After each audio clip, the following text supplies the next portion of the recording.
welcome back, my lovelies, my moonbeams and glitter gremlins. This is episode 6, which means I am all prepped and ready to mind your business. As usual, I'll be picking your questions at random from our very special box. Yes, the box. And I'll be giving you my unlicensed, unprofessional, heartfelt, raw, unhinged, and hopefully spellbinding answers. I am your ever charming and passionate host, Pearl Ada. But don't let that distract you. Hold your hearts, grab your chests, collect your tissues, tassels, snacks, wiggle and jiggle your bum a bit for good luck, because we're officially walking through the gates of Pearl. And for all you know, this might be a spell. This might be a spell. This is the season finale.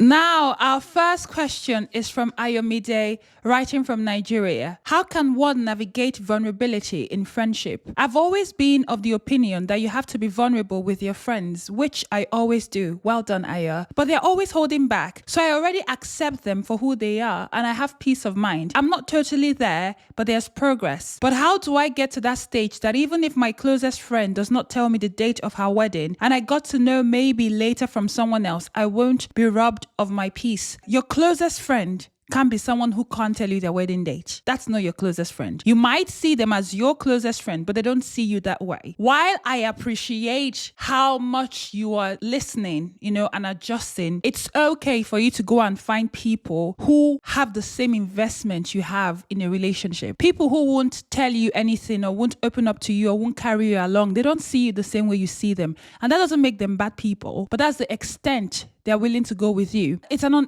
unequal friendship, okay? So you have to not just adjust to accept how they are, you also have to adjust how much you're giving to match that friendship. Friendship is not it's not a place where you get to just take and behave anyhow and still receive as much as they give. No. Calibrate your behavior to stop pouring in just as much. You want more in friendship, go and find more. Reciprocity is important in every relationship. My best friend wouldn't dare get married, or my childhood friends, they're getting married and I don't know.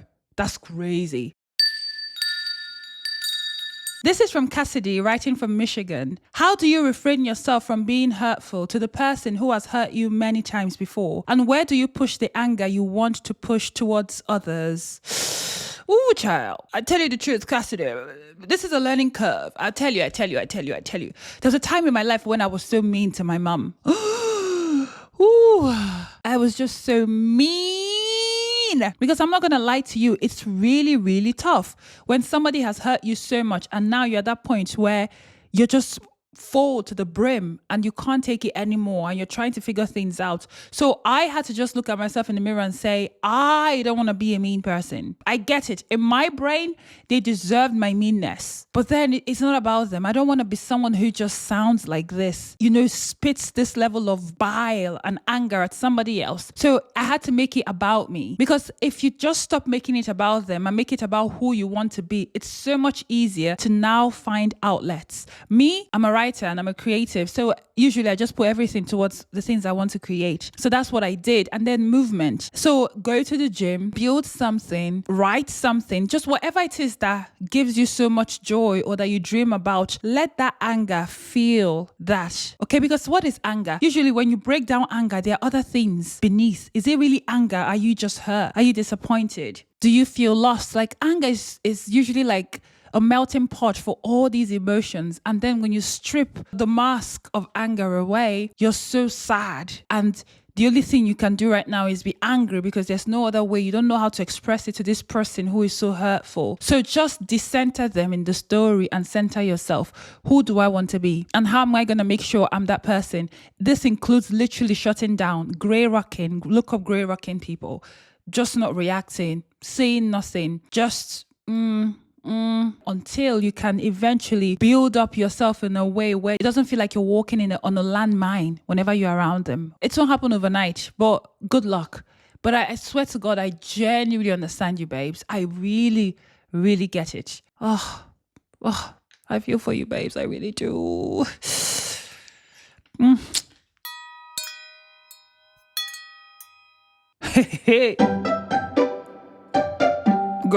Girl, what is this? This is from R, writing from Kenya. My boyfriend always makes jokes about things I've told him I'm insecure about. Dump him! Dump him! I don't even want to finish reading this.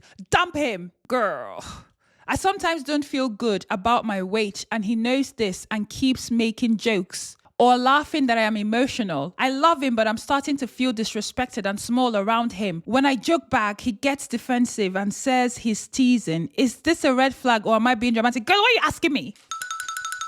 You're dating your enemy. This person hates you. They want to knock you down. They're not joking. Leave them now. Nobody should ever be teasing you about your insecurities. That's crazy. It doesn't matter who, your boyfriend, mother, sister, brother. It's mean and wicked to do that to somebody. They are trying to erode your confidence. They're trying to chip away at your humanity so that you can't leave. So that by the time they finish beating you down, you feel like they are the only ones you can be with. That's what they're trying to do to you. This is an abuser. Leave them. Don't even try to engage someone who abuses you. Don't try it. Don't be like, oh, I'm trying to talk to them back. Just vanish. I think I'll use this opportunity to talk about this. Let me tell you something. I'm not a proponent of ghosting people. Now, I am a fan of ghosting and vanishing when abuse is involved. I really don't believe in giving abusive people a chance to explain their abuse. I don't care. You will never see me again. And I recommend this to everybody. Only have conversations with people who you know their core is good and they are there because they love you. They will make mistakes because human beings are fallible. We all make mistakes. Yes, they will. And I make mistakes too.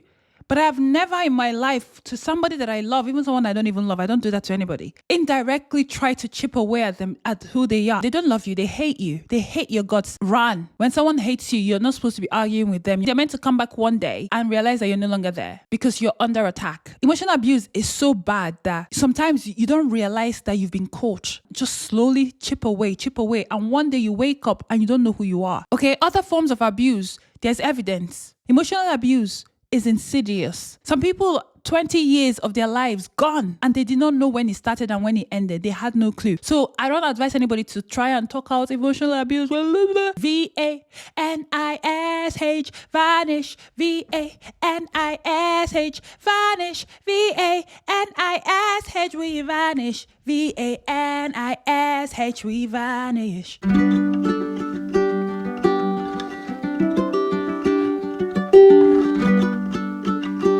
Oh, this is from T. T says, I love my husband more than anything. He's truly my best friend and I know the feeling is mutual. Sometimes though, I feel as if we are a little too comfortable with one another. Admittedly, we have both let ourselves go a little bit.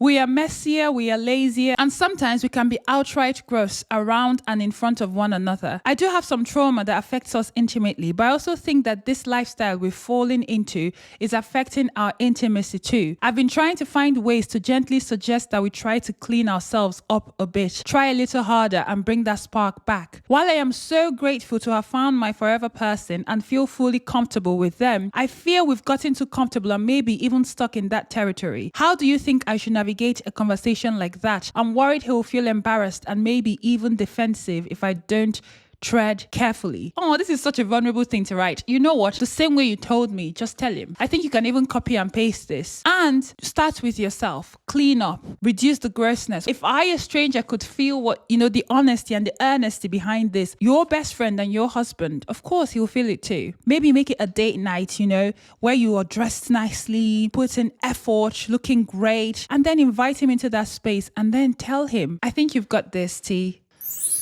Oh, child. This is from Gracie, writing from London. I'm learning to trust life and let things happen without overthinking. There's someone I'm drawn to and simply have been crushing on for a little while. But instead of orchestrating or forcing anything, I want to stay grounded and confident. You can be grounded and confident and still give a green light. I just can't tell if he likes me anymore, but I don't want that to decide my feelings anymore. Recently, my spark for him was reignited when I bumped into him, and it's all that is on my mind mind?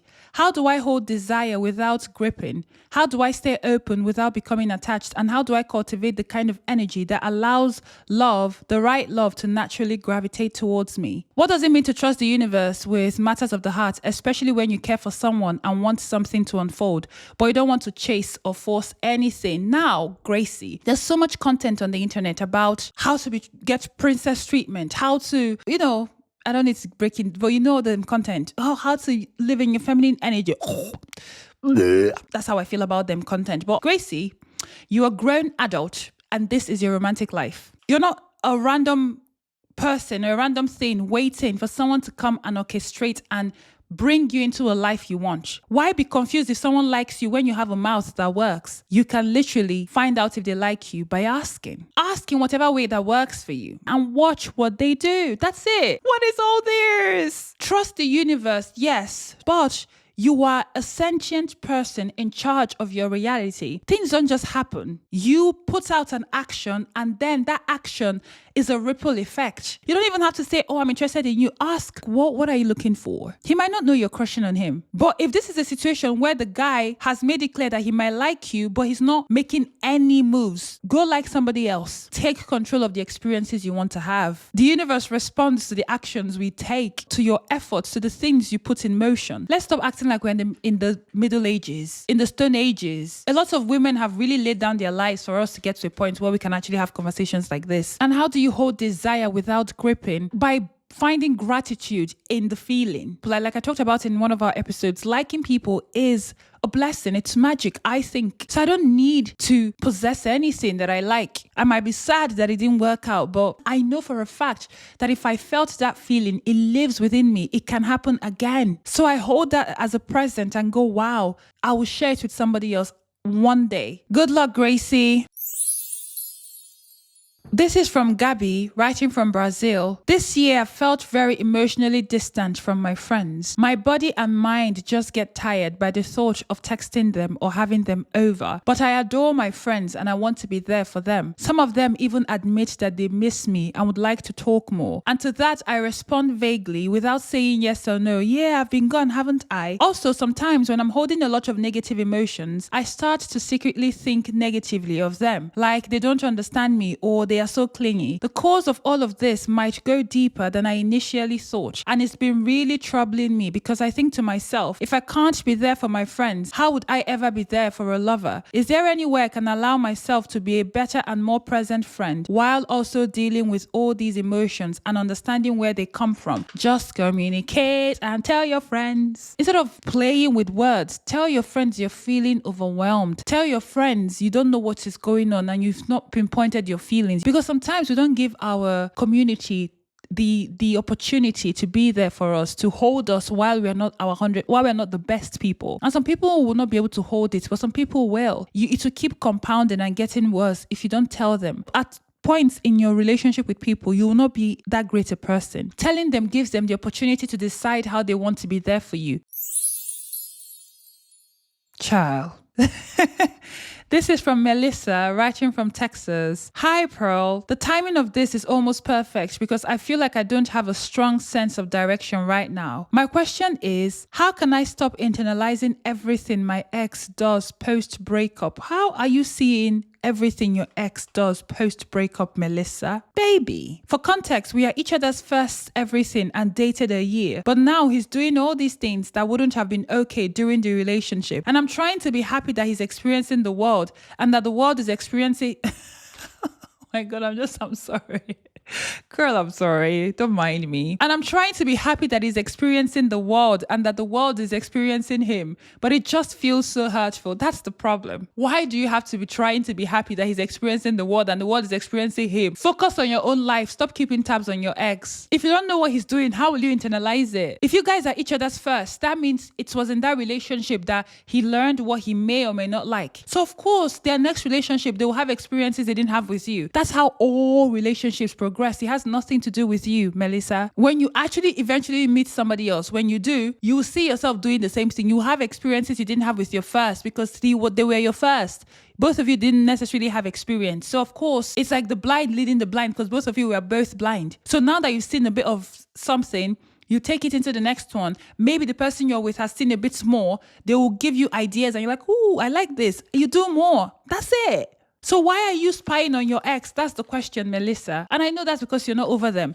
But girl, cut that shit out. Sometimes we don't block people because they are bad people. We don't block them because we no longer love them. Sometimes we block people for our own sanity. So do yourself a favor. Use the energy to start a business. Use the energy to sow into your dream. I don't know what your dream has been, but I'm sure almost everybody has one dream they've abandoned. In 2026, we're leveling up financially. Okay, that's what we're doing this new year. We are not... Okay? Child. Rebecca girl. This is from Rebecca, writing from Scotland. How do I get over a guy I met in college over 10 years ago? He has been in a solid relationship for most of that time and they've just bought a house together. How do you know they bought a house together? Rebecca, I know I need to move on, but I'm delusional and still feel like he will come back. What do I do? Wake up, wake the fuck up, Rebecca. Go and get a life. Because what you're trying to tell me is that in 10 years, you've not moved forward. You're not growing. You're not making any changes to your personhood, to your likes, your desires, who you are, what you want. Your life is not changing. This is evidence. Because if, let's say this was like a chance meeting and you guys were both in love, and maybe, I don't know, he moved countries and you couldn't fall in love and then he's actually interested in you and maybe now you're worried. This could have been a different rom-com and I'll be nicer to you. Why can you even see that they bought your house? How do you communicate with somebody like this, Rebecca? Do you see my point? You haven't made any effort to actually detach yourself because you don't want to. You're stagnant, Rebecca. That's what's happening to you. Stagnant, you don't like your life. You don't like your reality. So you keep lying. Rebecca, you are your own problem. Nobody's holding you hostage but you. It's time for you to literally use the key in your right hand and release the chain holding you. If it's therapy that will save you, start it. That's all, Rebecca. I wish you the best. Girl. This is from Sophia, writing from Santiago, Chile. How do you stop falling head over heels for people who seem to care about you at the beginning and then they just dump you? By taking it slow. Most people, you need to take time. And I say this as somebody who sometimes things get so intense. Like I can be a really intense person. I can love intensely and feel intensely too. You need to learn to take shit slow. Tell your friends to keep you accountable. Because the truth is, if somebody is giving you the level of attention that does not match how much they know you, keep your guard up. Suspect them. You need to be a bit more suspicious, babes. Yes, if somebody you just met is acting like they've known you for 5 years, girl, it's giving love bombing. I'm telling you, I had to learn this the hard way. And if you fall for love bombing, it also means that your own boundaries are leaky. Because people who are healthy, they are not a fan of over-familiarity at the start. They don't like it because they know it's not proportional to the relationship. So why are you acting like this? Just very few people do that whole connecting immediately and then it's honest. Most times it's not honest.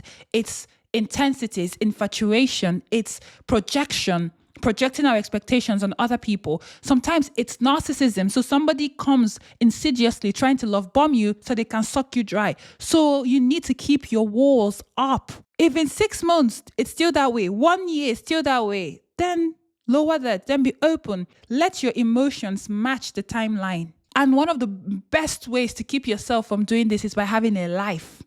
Be a busy person, have a dream, have a goal so that you're not fully occupied with somebody liking you and what they're doing for you because you have a goal and a destination you're headed to. When you're building your own dreams, building your own goals, you're working out, you have classes to attend, you have businesses to build. Yeah, they can like you, but it will not take over your life because you have things to do. Even the time I fell for nonsense like this, my life wasn't that great. That period, I was not doing that well. And it really showed. So that's what I'm saying to you, babe. Tighten up.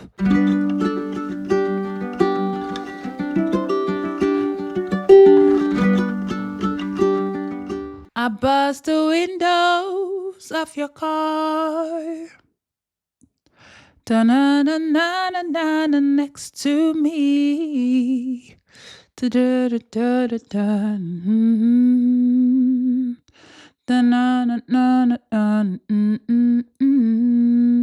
No. Da-da-da-da-da. This is from how can I stay consistent in the process of forgiving someone? I doubt sometimes if I should talk to him again. He broke no contact saying he would change, but I know he won't. So what's the point of this question, babes? You know he won't. So what is the conversation about? You people should stop this behavior. I just want someone who can love me the right way. Then go find someone who can love you the right way. I don't know who forgiveness is generally. Like, I accept people and I decide if what they've done is something I can live with. People can ask, oh, but what about your loved ones? What if they make mistakes? I don't expect anybody to live without mistakes. I make mistakes myself. But for me to have to sit down and look at what you've done to me and go, is it possible for me to forgive this person? That means you've outdone yourself. Keep going. If you've had to go no contact with somebody, that should tell you a lot about the relationship. I'm just saying, no one should stone me to death because people will be like, oh my God, I went no contact, but then now we're together. Like, oh, I don't care. Girl, leave this man alone and move on. This is from Ade, writing from Nigeria. I grew up in a dysfunctional home with one person in control and the other person being afraid and accepting of everything. I thought that was the norm for the longest time, so I became withdrawn. I'm on my own now, but I have so much anger at myself for not speaking up. How do I forgive myself, and what actions do I really need to take to remove myself from the demons of the past? Ade, let me tell you something. They owed you protection. And I know sometimes we feel like we should have done more in the homes we grew up in. And seeing that you're from Nigeria, I already know the dynamic you're talking about. It doesn't matter. They both owed you protection and they didn't give it to you. So it is not your fault. Genuinely, there's nothing to forgive yourself for. It is not your fault, Ade. You becoming withdrawn is how your body, how your mind was keeping you safe. There is no shame in how our bodies react in abusive and dysfunctional environments. That's us surviving. So now, Ade, that you've left home, try to find a way to thrive. Make sure you don't repeat the patterns, because a lot of people who grew up in dysfunctional homes tend to, in one way or the other, repeat that pattern. Yes, it's part of your history, but that's not who you are. That's who they are. Sometimes you need to literally package shame and return it to its owner. Let the owner deal with it. The owner can take a class. The owner can do therapy. The owner can watch a video online to help them deal with the shame. But you can't be trying to dissipate someone else's shame. Okay, don't allow anybody to put you in a position where it was your fault and you could have helped. And you could have, because I know it happens. Really, I don't know if you're a guy or girl, because I know this name is a unisex name, so I can't really speak to your sex.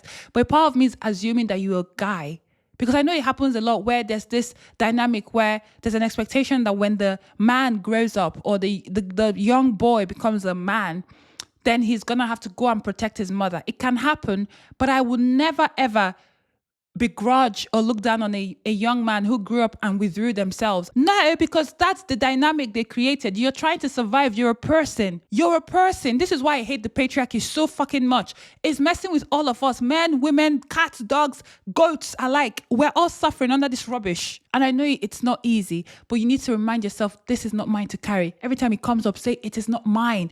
Cry it out, scream it out. It is not mine. Go away. It's not my shame. It's not my fear to carry. I didn't do anything. I was wronged. Whether we like it or not, their parents are not perfect, yes, but we can absolve them of their roles, even if we understand them. You can understand people without absolving them, because it's not yours, baby. So heal yourself in this way first by returning these feelings to the owners. And then when you're grounded and healthier, then you can start fighting and speaking if that's what you want. But until then, give yourself everything that you weren't given. I wish you all the best, Ade.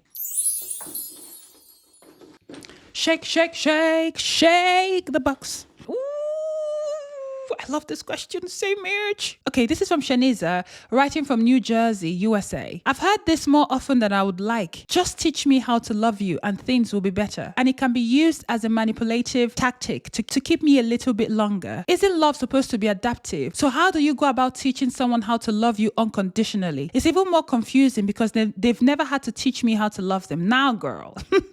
Now, girl, let me tell you something. I don't teach people anything. Yes, people need to learn how you like to be loved, okay, how you receive love. And this is why we talk about love languages. I can learn things they like. I can learn how they receive my love by listening. I am watching, I'm paying attention, I'm asking questions, I'm interested, and I'm adjusting. So if somebody is telling you, just teach me how to love you, they should go and join boot camp. I don't go near people who don't know how to love. I'm afraid of them. I'm terrified of them. But then it's up to you. Some people like being teachers. It can never be me. Me, I have sworn off teaching anybody. I don't teach shit. You said it yourself.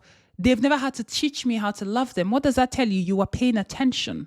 You are listening to what they're saying. You are making notes about who they are, what they share. That person isn't doing it to you. They're putting the entire onus on you. But I'm glad you asked this question though, because I think you get it. I think your head is right and your head is there.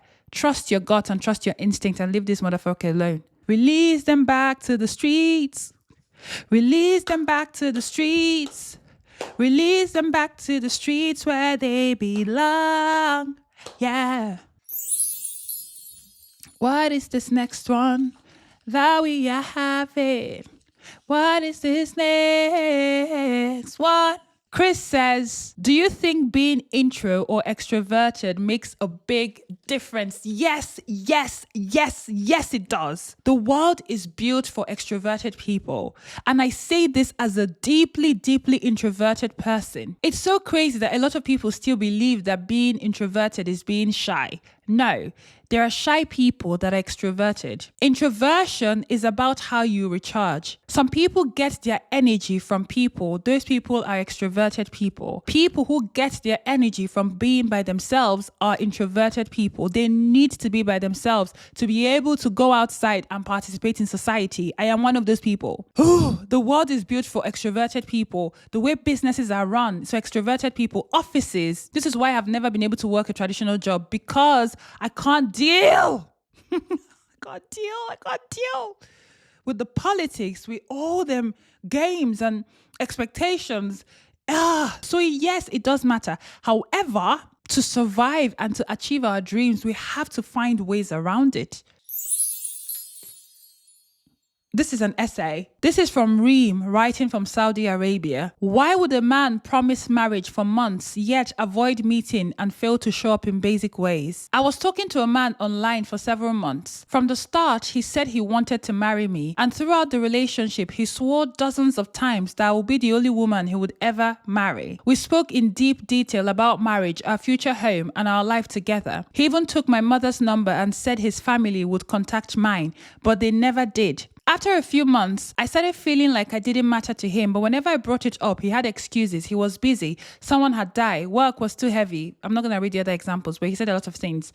He avoided meeting in person completely. Every planned meeting failed on the same day with last-minute excuses. He also rarely followed through on simple commitments. He would promise small things like sending money or calling at a certain time, but consistently forgot or delayed. Some screenshots he sent looked fake, and his explanations were overly dramatic when things didn't add up. At the same time, he was always available for sexual conversations and sent explicit videos from another account, which I later realized might have been him catfishing me. When I confronted him, he reassured me emotionally, but never took real accountability or showed any change. Eventually, I blocked him because his actions never matched his intense promises. Well done, Reem. My mouth is paining me reading this. Well done, baby. Well done. Why would someone spend 6 months reinforcing the idea of marriage and insisting I was their future wife while being unable to show up even in the minimum ways? We don't care, Reem. What motive or psychological patterns could explain this kind of behavior? Reem, the point is we don't care. This is how exhausted I was reading this thing. Reem, baby, I get it. Because I also want to be sensitive to your culture and sensitive to where you grew up. We don't care why people do what they do. All we ask ourselves is this an experience I want to keep having?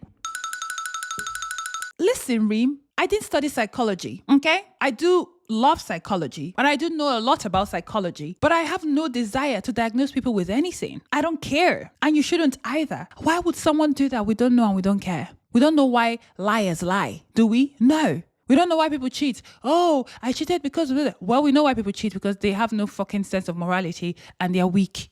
That's why people cheat. But someone could come and tell me a story. Well, they stopped paying attention to me. I don't care. We don't care. Okay, Reem, you've done the right thing. Blocked him, move on. You have control too, Reem. I want to be respectful of your background. But even with that, you have control. Even within it, you have control. You're a person. You're not a thing. A random man online can't just decide and start telling you all the stories and then you revolve your entire future and life around him. That's crazy. The minute he became a liar, you cut him off. Let another man who is ready to do the thing, the mover and shaker, come and do it. Well done, Reem. Remember what I said. We don't care. Ooh, I love this question so much. This question is from Jonas, writing from Germany. What's an unpopular opinion you have about relationships that always gets people angry, making your romantic partner your primary everything? Oh, but I think I've talked about this before. I just hate it. People be like, oh yeah, but you don't build a house with your friends. You don't do like finances with your friends. You don't have children with your friends. Why can't you? Why are we so limited in how we think about relationships? Why can't you raise kids with your friends? Why can't you become an adoptive parent? Both of you adopt and become a family. Why can't you? Why do we live in a world where people will cast their friends aside and then prioritize a romantic partner? But when the marriage falls apart, guess what? Guess who they run to? Friends. The same friends you put below everybody else. When the shit hits the fan and you need help, who do you run to? It's the friends. It's always the motherfucking friends. Why do we put everything on one person? And then when it falls apart, you're lonely, you have nothing going on for yourself, and then you're looking and you're like, oh, my friends deserted me. No, you deserted them. They moved on and now you're looking around and you're alone, as you should fucking be. Some people will say, oh yeah, but if your friends don't get that you're now in a primary relationship, they're not really your friends. No, you are dumb. You've bought the brainwashing. That's your problem. Y'all want your friends to accept things that you would never accept if someone romantically did to you. Yeah, but friendship is not romance. Well, where we come from, in my household, friendship is more important. This is from Arya, I think, writing from Australia. What's a delusion you fully believe in right now? Oh, that the world is yet, like the world has no idea. I'm going to take the world by storm. But then that's not a delusion. That's going to happen. Pearl Ada is going to be your name. She's going to be everywhere. She will. We are done. Yeah. Oh, yeah. I am rolling in the water. Oh, yeah. I am rolling in the sea. Ooh, yeah. I am rolling in the water. Yeah. I'm rolling in the sea. Dum, dum. I am rolling in the water. And with that, my loves, the gates of Pearl gently come to a close for today. Whatever you heard, whatever landed, whatever spell may or may not have been cast, let it simmer, let it sparkle, let it do what it gotta do. And if you want to send in your own questions for the upcoming episodes, and I know that you do, the link is in the description box wherever you are watching or listening. I am your host, Pearl Ada, and this has been This Might Be a Spell. This might be a spell.